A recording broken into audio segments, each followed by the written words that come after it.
What's up, guys? Welcome back. This is the initial walk around of the Del Sol and everything I've done to it. So let's start on the exterior. That's the simple stuff. I did these corner lights. That was one of the first things I did because I had actually broken this corner light off the first day that I got it because I was trying to move the car around, busted this one off.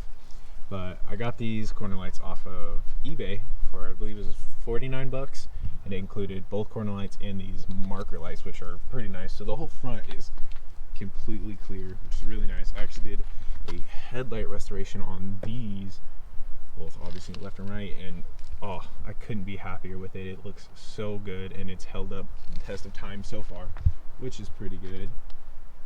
Next up, we got this front lip. I actually picked this up very recently off a junkyard, my nearest junkyard, for 17 bucks, I want to say, which is pretty cheap.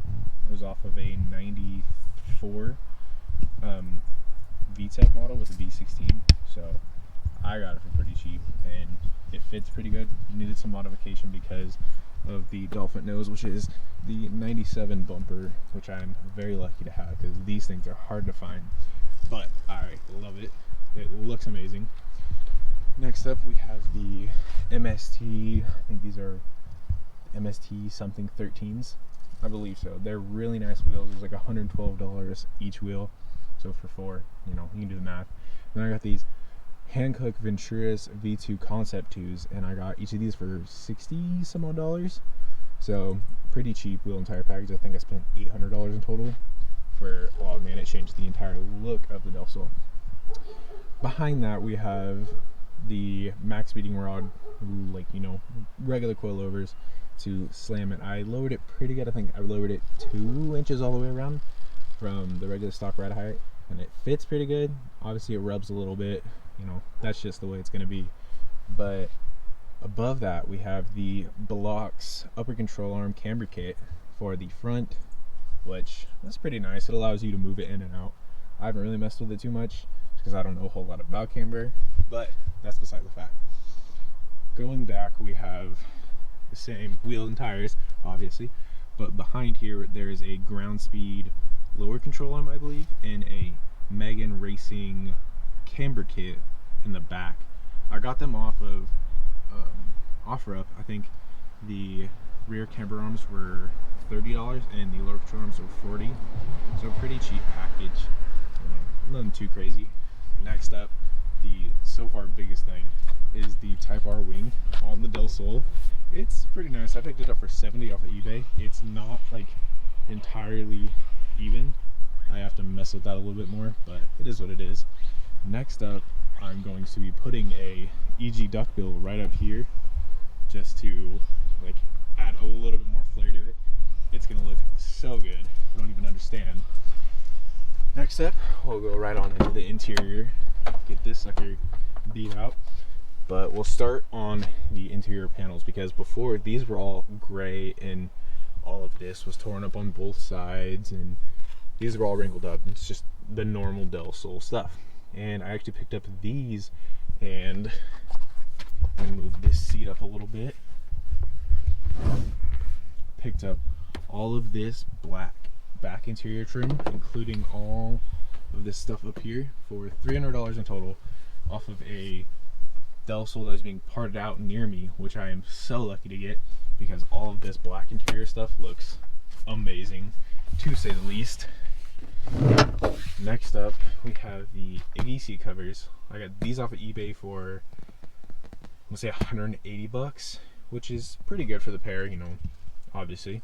And they are very comfortable. They changed the way this interior looked because prior it did not match with the entire blue seats, and they were all broken up right here and down there. Same thing on the other side. But I have nothing but good things to say about these seats. They're a synthetic leather, but it feels very nice, and they're so formed to fit to these Del Sol seats, and they just look amazing. Next up, after that, I actually didn't have any carpet whenever I first bought this car. Mind you, it was a $500 car that I got off of some dude on OfferUp, and it looked way different. It was not good, but it had no carpet. And I picked up this carpet, I think, for 180 bucks, and man, I could not be happier with the way it looks with carpet, because it looked horrible without it. But it's one of the ones where you have to put it in and cut it to fit, so I should have done better, but I just kind of wanted to put it in, and it's not exactly perfect, but it will work. Next up to that was this here bottom piece actually didn't come on the car. I had to source it, which it wasn't too bad. I think I picked it up for like 20 bucks, but that looks way better with that on there. And moving on up, we have the classic Energy quick release setup. It is a Energy hub. I got this for 80 bucks off of eBay, and then the quick release and like the whole quick release setup. This was actually free trade because I traded a guy for a detail for this, and an old steering wheel. I still have the old steering wheel, but I wanted to change it because it's kind of ugly and it was starting to trip. But as far as the steering wheel goes, we have this knockoff Vertex steering wheel that I got off some random site, but it was like $100. Nothing crazy. It looks a whole lot better and it feels pretty nice. You know, nothing too bad. $100 is $100. I could have gone with a regular Energy, but I thought this looked pretty good. Moving on down, we have a JDM Power shift knob. I actually got from Buddy because he was throwing away this because he got a Skunk 2-1. So this I really appreciate. It's a pretty heavy shift knob, so it feels very good in your hand. It's a nice shape. But I actually have a new shift knob coming in from Grip Royale. It is a teardrop style, I believe. It is a black, white, and silver all mixed together. So that's going to complement this whole interior very well. Also have a Grip Royale GR Mono something, like shift boot coming in. So that'll be really nice. But so far, the most tasteful interior mod is the K-tuned billet B&D series short shifter. Apologize for that. But yeah, this thing is so nice. It feels so good. It is, it's just the absolute pleasure to like be able to use. So that's really nice. But yeah, here's a quick look around the entire car. It's very, very nice. Classic little tree. As far as the sound goes, this car actually didn't come with a stereo. I got this one free from a personal friend, and then I got, what are they, Rocker Fosgate primes in both the fronts, and then I have some Scar Audio, just 6.5 in the backs, which are pretty nice. They sound pretty good altogether. This car, it sounds really good from the inside. You don't hear too much from the outside. Now moving into the engine bay.